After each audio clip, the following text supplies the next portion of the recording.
Hello! Welcome, and if this is your first time visiting my channel, I'm so glad you're here.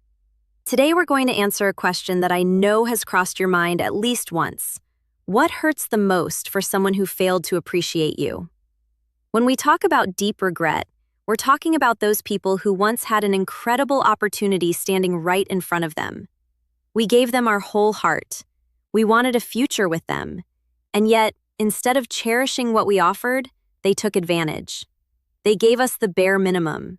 They put us down, sometimes even weaponizing the emotional power they had over us to bring out their worst behavior toward us.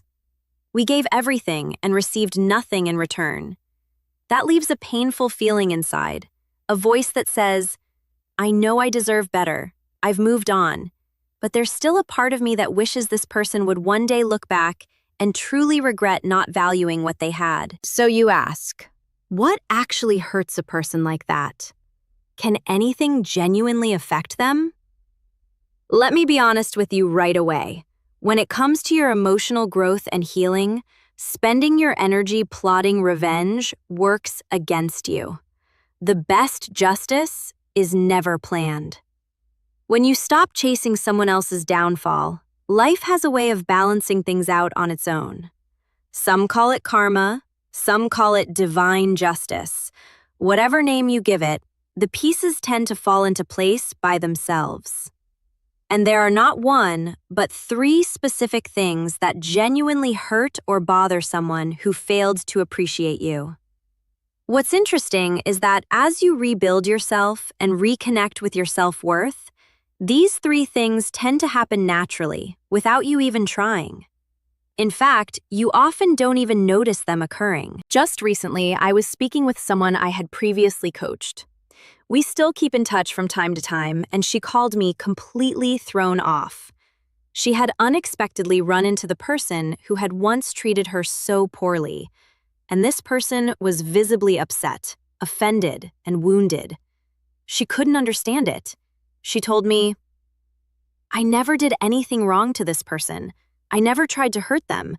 So how is it possible they seem to have some kind of resentment toward me?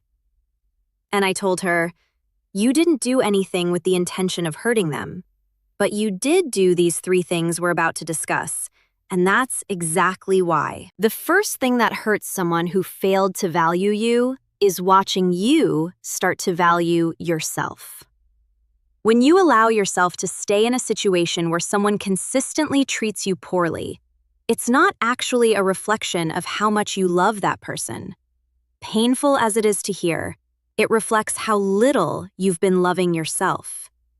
It reveals an inner emptiness, a lack of control over your own life, a thirst for love that you aren't giving yourself, so you go searching for it outside, desperately chasing it in someone else.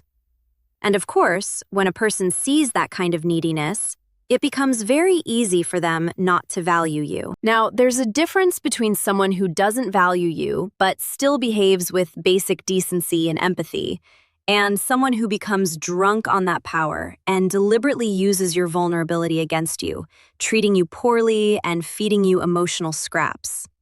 But the moment you start valuing yourself again, the moment your inner perception shifts, everything outside begins to shift too. That's not wishful thinking. That's simply how it works. What changes inside always changes what shows up outside. The second thing that hurts them is when you take them off the pedestal. When you stop idolizing them, strip away the power you handed them over your emotions, and begin to truly understand that the way they treated you was never acceptable and never something you'll tolerate again. Often, the moment you undergo this inner shift, they can sense it. They notice something different in your energy, in the way you carry yourself, and so they come back around, looking to confirm that you're still there, waiting for them. But you're not. You don't open your arms wide anymore. You don't rush to say yes. Maybe you still interact with them, but there's no more silent worship in your eyes. Instead, you see things clearly. You realize the only reason you stayed and endured it all was for the wrong reasons, and that those reasons no longer exist because you've started giving yourself what you were once desperately seeking from them. You've taken ownership of your own happiness. And when they realize that not only have you changed, but that the entire dynamic has changed, that stings. It stings deeply. The third thing, and perhaps the one that hurts the most, is when someone else comes along who is able to see everything this person failed to see and is now enjoying it, with the door firmly closed behind them. When you start valuing yourself, take that person off their pedestal and place yourself back at the center of your own life where you belong. Your love life begins to transform. You stop living in fantasies. Stop spending your days daydreaming that maybe this person secretly loves you, that one day they'll wake up and realize your worth and you'll finally be together. You stop mentally inhabiting a version of reality that doesn't exist, and you start actually living in the present. You open yourself to meeting people who genuinely notice you, and because you now value yourself, you naturally attract people who are much more aligned with who you are. Someone comes along with whom you build something balanced and beautiful, and it shows. It radiates. And then that person who once failed to appreciate you sees you one day and barely recognizes you.